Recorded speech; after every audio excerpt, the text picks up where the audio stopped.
Good morning India. आज की story है विधवा बहू बनी अय्याज। दोस्तों, समाज की एक ऐसी स्टोरी दोस्तों जो आज आपको झंझोर के रख देगी और रूढ़िवादी समाज का एक काला सच आप सबके सामने आने वाला है। कैसी एक सीधी सादी लड़की दोस्तों बहू बन के गई और लास्ट में अय्याशी के बाजार में पहुंच गई। किसी शहर में गीता नाम की एक लड़की रहती थी जो बहुत ही ज्यादा संस्कारी और बहुत ही ज्यादा आज्ञाकारी थी, जो सभी महिलाओं के लिए एक प्रेरणा थी। गीता पढ़ने में भी बहुत ही ज्यादा तेज थी। गीता के पिताजी को गीता पे बहुत ही फक्र था। एक बार की बात है, गीता के कॉलेज में सांस्कृतिक प्रोग्राम होता है, उसमें गीता प्रथम स्थान पाती है, जो कॉलेज के लिए बहुत ही बड़े गर्व की बात है, क्योंकि कॉलेज के 23 साल के इतिहास में आज तक किसी भी महिला ने इस सांस्कृतिक प्रोग्राम में प्रथम स्थान नहीं पाया। गीता के प्रथम स्थान पाने पर कॉलेज की सारी छात्राएं गर्व महसूस करने लगी और गीता को बधाई दी कि आपकी वजह से हमें भी आज कॉलेज में एक अलग पहचान मिली है। इस पर गीता सभी का धन्यवाद करती है। गीता आजाद ट्रॉफी लेकर घर पहुंचती है तो उसके पिताजी माताजी उसके स्वागत के लिए खड़े रहते हैं। यह देखकर गीता की आंखों में खुशी के आंसू आ जाते हैं। गीता के पिताजी गीता को गले से लगाते हैं और बोलते हैं, बेटी, जो मेरा बेटा यह काम नहीं कर पाया वह काम तुमने करके दिखा दिया। मुझे तुम पे बहुत ही गर्व है। समय ऐसे ही गुजरता रहा। एक बार की बात है, गीता के लिए दूसरे शहर से शादी का रिश्ता आता है। लड़का किसी इंटरनेशनल कंपनी में इंजीनियर होता है और 50,000 रुपए मंथली वेतन पाता है। लड़के वाले गीता को देखने घर आते हैं और उसको देखते ही पसंद कर लेते हैं, क्योंकि गीता के चर्चे उनके शहर में भी थे। लड़के वालों ने हाथों हाथ सगाई कर दी। ठीक 2 महीने के बाद शादी की तारीख भी निकाल दी। अब घर में शादी की तैयारी होने लगी। धीरे धीरे समय निकलता गया और एक दिन शादी का टाइम आ गया और गीता की शादी बड़े धूमधाम से करके उसके पिताजी ने उसको विदा कर दिया। अब गीता अपने ससुराल पहुंचती है। वहां का माहौल भी गीता की घर की तरह होता है। सास ससुर सब पूजा पाठी लोग होते हैं और समाज में उनका एक अपना रुतबा होता है। और गीता जैसी बहू पाने के बाद ससुराल वालों का समाज में और भी नाम हो जाता है, क्योंकि उसके कॉलेज के चर्चे पूरे शहर में मशहूर थे। गीता का वैवाहिक जीवन अच्छे से चल रहा था, लेकिन बोलते हैं ना, समय सदा एक साथ नहीं रहता। कुछ सालों के बाद समय ने अपना करवट बदला और गीता के जीवन में बहुत बड़ा बवंडर आया। गीता का हस्बैंड जिस कंपनी में जॉब करता था, वहां किसी हादसे में उसकी मौत हो जाती है। यह खबर जैसे ही उनके घर पहुंचती है, पूरे घर का माहौल मायूसी में बदल जाता है। गीता का रो रो कर बुरा हाल हो जाता है और अभी गीता की शादी को मात्र 3 साल ही हुए थे और गीता का एक बच्चा भी था जो अभी 1.5 वर्ष का था। वह इन बातों से अनजान था। अब गीता के पति का शव घर पे लाया जाता है और अगले दिन अंतिम संस्कार कर दिया जाता है। कुछ दिन तक गीता का परिवार यूं ही चलता रहा, लेकिन अब समस्या बढ़ने लग गई, क्योंकि गीता के ससुराल में इनकम करने वाला एक ही व्यक्ति था, जो था उसका पति, जो अब इस दुनिया में नहीं रहा। और अब जो घर चल रहा था वह उसके पति की बचत की रकम से चल रहा था, लेकिन वह रकम भी अब खत्म हो चुकी थी। अब घर चलाना बहुत ही मुश्किल हो गया। अब गीता के ससुराल वालों ने गीता को ताने मारने लगे, बेटी, घर कैसे चलेगा? हमारी कमाई का जो साधन था वो दुनिया छोड़ के चला गया। फिर गीता बोली, पिताजी, आप चिंता मत करो, मैं कहीं भी जॉब की तलाश करती हूँ, मुन्ना को आप संभाल लेना। अगले दिन गीता तैयार होकर अपने घर से जॉब की तलाश में घर से निकल पड़ी और रास्ते में सोचती जा रही थी, अपने मायके वाले को क्या बताओ, उनकी हालत मेरे ससुराल से भी ज़्यादा बेकार है। इसलिए जो करना होगा मुझे करना होगा, क्योंकि मेरे ऊपर अब 3 लोगों की जिम्मेदारी है। यह सोचते सोचते गीता किसी ऑफिस में पहुंच जाती है और वहां पर जॉब के लिए इंटरव्यू देती है, लेकिन गीता का सिलेक्शन नहीं होता। वह घर आ जाती है। यह सिलसिला अगले 5 महीने तक चलता रहा। इस ऑफिस से उस ऑफिस, उस ऑफिस से इस ऑफिस। गीता इंटरव्यू दे दे के थक चुकी थी। उधर घर के पैसे खत्म होते जा रहे थे और गीता की टेंशन बढ़ती जा रही थी। अब गीता के ससुराल के आसपास के लोग भी गीता को ताना मारना शुरू कर दिया। जॉब के बहाने घर से निकलती है, देर रात घर में घुसती है। यह बात गीता के ससुराल वाले सुन लेते हैं और लोगों को चुप कराते हैं और बोलते हैं वह जॉब ढूंढने जाती है, ना कि कहीं घूमने जाती है। हमारे परिवार में अब गीता ही है जो कुछ करेगी, तभी हमारा घर चलेगा। लेकिन समाज की बातें सुन सुनकर गीता के ससुराल वालों का दिमाग भी समाज की तरह हो गया। अब वह गीता को ताने मारने लगे, तुम सुबह जाती हो, रात को आती हो, जॉब तुम्हें मिलती नहीं तो तुम जाती कहाँ हो। यह बातें सुनकर गीता के पैरों तले जमीन निकल जाती है और वह बोलती है, मम्मी जी, पापा जी, आप कैसी बातें कर रहे हैं, आप मेरे चरित्र पे निशान लगा रहे हैं। आपको अपनी बहू पे पूरा विश्वास होना चाहिए, ना कि समाज की बातों पर। उस पर गीता की सास बोलती है, हम किस किस का मुंह बंद करें, किसी ने कुछ देखा होगा तभी तो बोल रहे हैं।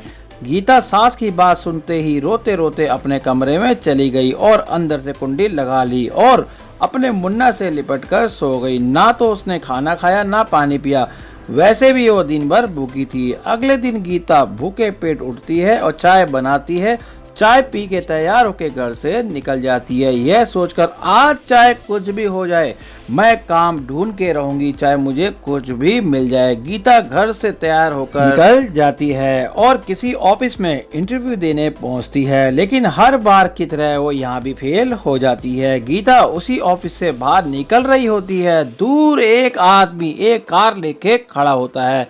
वह कार से उतरकर गीता के पास आता है, क्योंकि गीता उस समय इंटरव्यू देके ऑफिस से बाहर आ रही होती है। वह गीता से पूछता है, आप नौकरी ढूंढने आई हैं, क्या मिल गई? गीता बड़ी उदास होते हुए बोली, मैं पिछले 5 महीने से नौकरी तलाश कर रही हूँ, लेकिन मिल नहीं रही और मेरे ऊपर घर की जिम्मेदारी है। मेरा 1.5 साल का बच्चा भी है और मेरे पति की मृत्यु हो चुकी है। अब मैं बहुत ज्यादा परेशान हूँ। यह बात सुनकर वह आदमी बोलता है, अगर मैं तुम्हें जॉब दिला दूं तो जिसमें तुमको पूरे 45,000 रुपए महीना मिलेगा, लेकिन काम वही करना पड़ेगा जो तुमसे बोला जाएगा। गीता बोली, ऐसी कौन सी जॉब है? वह व्यक्ति बोला, आओ मेरी कार में बैठो, और वह गीता को किसी बड़े रईस आदमी के पास ले जाता है और बोलता है, सर यह लड़की मैं लेकर आया हूँ जिसकी आपको तलाश थी, इसको जॉब की जरूरत है। वह आदमी गीता को ऊपर से नीचे तक देखता है और कुछ देर बाद बात करके उसको जॉब के लिए हाँ कर देता है, लेकिन यह नहीं बताता काम क्या है। गीता बार बार पूछती है, मुझे काम क्या करना होगा? वह आदमी बाहर आकर बोलता है, आपको मालिक की सारी बातें माननी होंगी, जो जो वो बोले। गीता बोली, ऐसी कौन सा काम है? वह आदमी उसको सारी बातें बता देता है। गीता एकदम से मना कर देती है, मैं इस तरह का कोई भी काम नहीं करूंगी, मेरे को भूखा रहना मंजूर है। यह बोलकर गीता वहां से निकल जाती है। वह आदमी पीछे से आवाज लगाता है कि घर जाके सोच लो क्या करना है, तुम्हारा 1.5 साल का बच्चा है और 2 बूढ़े सास ससुर हैं। गीता घर पर आकर पूरी रात इस बात के ऊपर सोचती है और लास्ट में एक निष्कर्ष निकालती है कि ईमानदारी और सच्चाई से और अपने चरित्र को बचाते हुए मैंने बहुत कोशिश कर ली, कुछ भी नहीं हुआ और उल्टा समाज और मेरे सास ससुर ने मुझको ताने मारते रहे। जब समाज ही मेरे बारे में यह सोच रहा है और मेरे सास ससुर भी, तो मैं क्या कर सकती हूँ। गीता अगले दिन उसी स्थान पे पहुँच जाती है जहाँ पर वह आदमी उसको कल मिला था। गीता उसकी सारी शर्तें मानने को तैयार हो जाती है और वह आदमी गीता को उस सेठ के पास ले जाता है।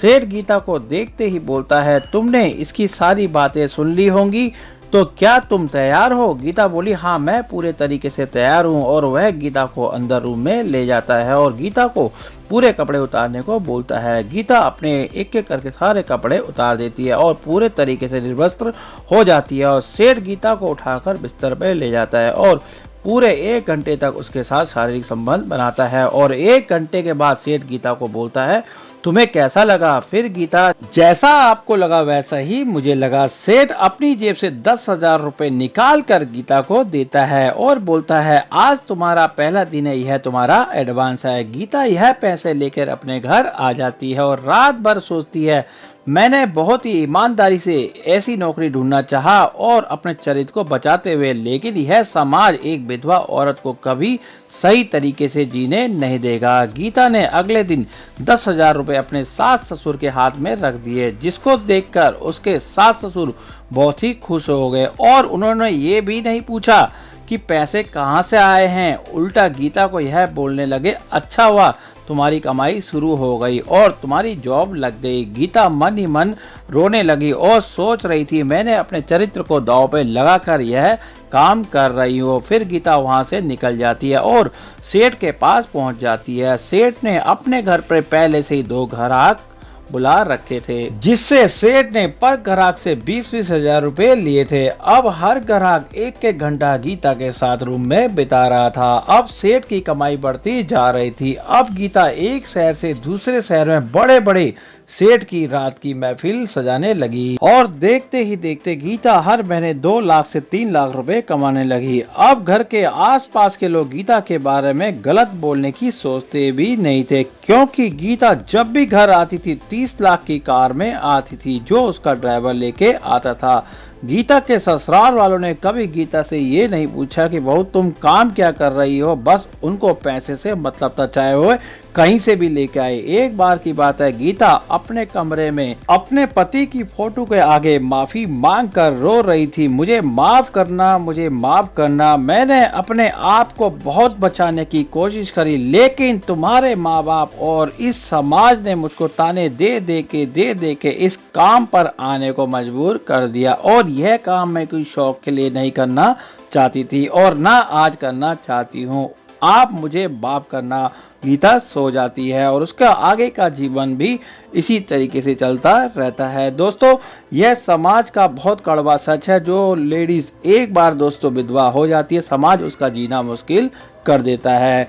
आज की कहानी से सीख, समाज में बहुत सी महिलाएं हैं जो गीता की तरह जीवन बिता रही है। हमें उनको सही राह दिखानी चाहिए और उनका हौसला बढ़ाना चाहिए। दोस्तों, यही आज की कहानी की सीख है। दोस्तों, समाज के अंदर हर किसी को ये सोचना चाहिए कि हमारी भी माँ बहन बेटियां हैं, अगर उनके ऊपर भी ऐसी विपदा आती है तो हमें उनके साथ खड़ा होना चाहिए। तो दोस्तों, अगर आज की स्टोरी अच्छी लगी है तो लाइक कर देना, चैनल को सब्सक्राइब कर देना, बेल आइकन क्लिक कर देना, जिससे मेरा हौसला बढ़े, नेक्स्ट टाइम आपके लिए और भी अच्छी स्टोरी बना सकूं। आपका दिन शुभ रहे।